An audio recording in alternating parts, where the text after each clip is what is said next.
Le secret de la prospérité. Bien-aimé, je souhaite que tu prospères à tous égards et sois en bonne santé, comme prospère l'état de ton âme. 3 Jean 2.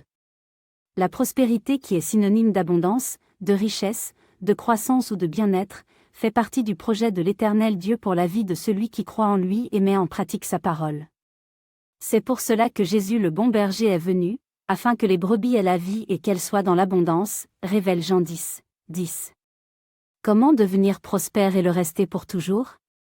Il est écrit dans Proverbe 10, 22, c'est la bénédiction de l'Éternel qui enrichit, et il ne la fait suivre d'aucun chagrin. On peut en déduire que la prospérité durable émane de notre Père Céleste qui pourvoit à tous les besoins de celui qui se confie en lui. À l'instar des enfants d'Israël qui ne manquèrent de rien, dont les vêtements ne s'usèrent point et leurs pieds ne s'enflèrent point durant les 40 années de marche dans le désert, atteste Néhémie 9, 21. Beaucoup de chrétiens courent derrière la richesse, et se fatiguent après plusieurs tentatives infructueuses de s'enrichir. Car ils oublient ce verset du livre des Proverbes 23, 4, où il est écrit « Ne te tourmente pas de t'enrichir, n'y applique pas ton intelligence. » En effet, c'est de la crainte de l'Éternel que provient la prospérité. Parce que les sages-femmes avaient eu la crainte de Dieu, Dieu fit prospérer leur maison, témoigne Exode 1, 21. Heureux l'homme qui craint l'Éternel, qui trouve un grand plaisir à ses commandements. Sa postérité sera puissante sur la terre, la génération des hommes droits est bénie. Il a dans sa maison bien-être et richesse, et sa justice subsiste à jamais, atteste Psaume 112, 1 à 3. Lorsque le Dieu Tout-Puissant est favorable à un homme, il le bénit ainsi que toute sa maison, comme ce fut le cas d'Obed-Édom, raconte 2 Samuel 6, 11. Ainsi, la pratique de la justice procure une bénédiction durable, souligne David en écrivant dans Psaume 37, 25 à 26. J'ai été jeune, j'ai vieilli, et je n'ai point vu le juste abandonné, ni sa postérité mendiant son pain, toujours il est compatissant, et il prête, et sa postérité est bénie. Quand l'état de l'âme prospère, tous les domaines de la vie prospèrent également.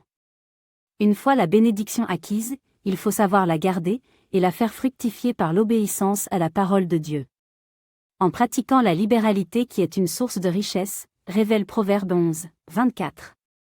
C'est pourquoi, il est recommandé de donner les dîmes, afin que l'Éternel des armées répande sa bénédiction en abondance, et qu'il menace celui qui dévore. Malachie 3, 10, 12.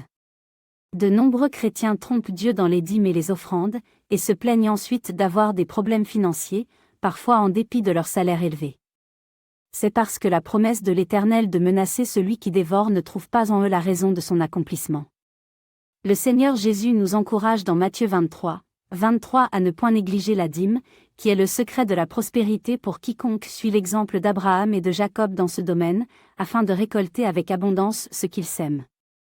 Il en est de même pour la bonne santé qui découle de l'attention que l'on accorde aux paroles du Seigneur, recommande Proverbe 4, 20 à 21.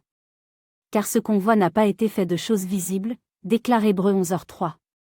Mais tout a été créé par le seul vrai Dieu qui peut faire infiniment au-delà de ce que nous demandons ou nous pensons, confirme Éphésiens 3, 20. Bien-aimé, ta prospérité dépend de ta conduite devant le Seigneur, fais sa sainte volonté et tu seras prospère, toi et ta maison. Que Dieu te bénisse. Amen. Je suis la sœur Merveille Simla. Merci de partager cette vidéo avec vos proches. Abonnez-vous à nos pages, par un passant Dieu.